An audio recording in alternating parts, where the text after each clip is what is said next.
ಮಾಸಗಳಲ್ಲಿ ಚಾತುರ್ಮಾಸ ಎಲ್ಲಿವರೆಗೂ ಇರುತ್ತೆ ಅಂತ ಅಂದರೆ ಈ ಸಂಕ್ರಾಂತಿ ಹಬ್ಬದವರೆಗೂ ಇರುತ್ತೆ. ಈ ಚಾತುರ್ಮಾಸಗಳಲ್ಲಿ ಧನುರ್ಮಾಸಕ್ಕೆ ಅತ್ಯಂತ ಪಾವಿತ್ರತೆ, ಅತ್ಯಂತ ವಿಶೇಷವಾದಂತಹ, ವಿಶಿಷ್ಟವಾದಂತಹ, ಸಂಪ್ರದಾಯವಾದಂತಹ, ಪರಿಪೂರ್ಣವಾದಂತಹ ಭಗವಂತನ ಸ್ಮರಣೆಗೋಸ್ಕರವಾಗಿರುವಂತಹ ಒಂದು ಧನುರ್ಮಾಸದ ಒಂದು ಆಚರಣೆ. ಈ ಧನುರ್ಮಾಸದ ಆಚರಣೆಯಲ್ಲಿ ಬರುವಂತಹ ಶುಕ್ಲ ಪಕ್ಷದ ಏಕಾದಶಿ, ಈ ಶುಕ್ಲ ಪಕ್ಷದ ಏಕಾದಶಿಗೆ ವಿಶೇಷವಾದಂತಹ ಮಹತ್ವ, ವಿಶೇಷವಾದಂತಹ ಮತ್ತು ಪವಿತ್ರತೆಯ ವಿಷ್ಣುವಿನ ಸಾನ್ನಿಧ್ಯವನ್ನು ಪಡೆಯುವಂತಹ ಅತ್ಯಂತ ಪರಿಪೂರ್ಣವಾದಂತಹ ಏಕಾದಶಿ.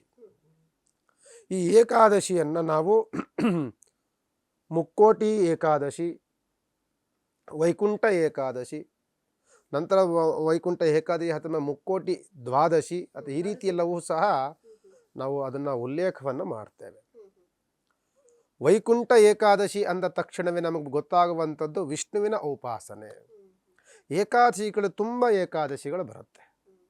ನಿಮಗೆ ನೀವು ಹೇಳಿದ ಹಾಗೆ ವರ್ಷಕ್ಕೆ 24 ಏಕಾದಶಿಗಳು ಬರುತ್ತೆ. ಒಂದು ತಿಂಗಳಿಗೆ 2 ಏಕಾದಶಿಗಳು ಬರುತ್ತೆ.